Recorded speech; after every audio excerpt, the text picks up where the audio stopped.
ഒരു A4 size paper വെച്ച് photo frame ഉണ്ടാക്കാന്ന് പറഞ്ഞാൽ വിശ്വസിക്കോ? എന്നാ വിശ്വസിക്കണം, കാരണം നമ്മൾ ഇന്ന് ഉണ്ടാക്കിയല്ലോ.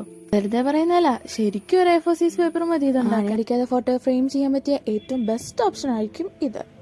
കാരണം നമ്മളിത് ചെയ്യുന്നത് ഡബിൾ സൈഡ് ടൈപ്പ് വെച്ച് ഒട്ടിക്കുകയല്ലേ, അപ്പോൾ പിന്നെ ആണിയുടെ ആവശ്യമില്ലല്ലോ. കഴിഞ്ഞ ദിവസം ഫോണിൽ ഇങ്ങനെ സ്ക്രോൾ ചെയ്തുകൊണ്ടിരിക്കുന്ന സമയത്താണ് ഒരു വീഡിയോ ഞാൻ കണ്ടത്. പക്ഷെ അവരത് കടയിൽ പോയി മേടിക്കുമായിരുന്നു. അപ്പം ഞാൻ ഓർത്തു, എന്തുകൊണ്ട് നമുക്കത് ഉണ്ടാക്കിക്കൂടാ? അങ്ങനെ കിട്ടിയ ഐഡിയ ആണ് ഇത്. ആണി അടിച്ച് വെറുതെ ഭിത്തി നശിപ്പിക്കുകയും വേണ്ട, എന്നാൽ നമ്മുടെ സാറ്റിസ്ഫാക്ഷനുള്ള ഫോട്ടോ ഫ്രെയിംസ് എല്ലാം നമുക്ക് സെറ്റ് ചെയ്യാനും പറ്റും. നല്ല ഐഡിയ അല്ലേ?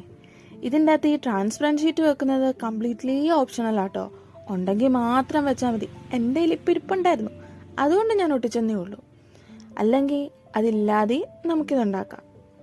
എങ്ങനെയുണ്ട്? സിമ്പിളല്ലേ? അത് കഴിഞ്ഞിട്ട് വെക്കാൻ നോക്കിയപ്പോൾ എൻ്റെ കയ്യിൽ വേറെ ഫോട്ടോ ഒന്നും കണ്ടില്ല. പിന്നെ ഞാൻ തട്ടിക്കൂട്ടി വരച്ചൊരു സാധനം തിരികെ ഇട്ട് വെച്ച് സംഭവം. അപ്പോൾ ഇഷ്ടപ്പെട്ടാൽ ലൈക്ക് ആൻഡ് സബ്സ്ക്രൈബ്.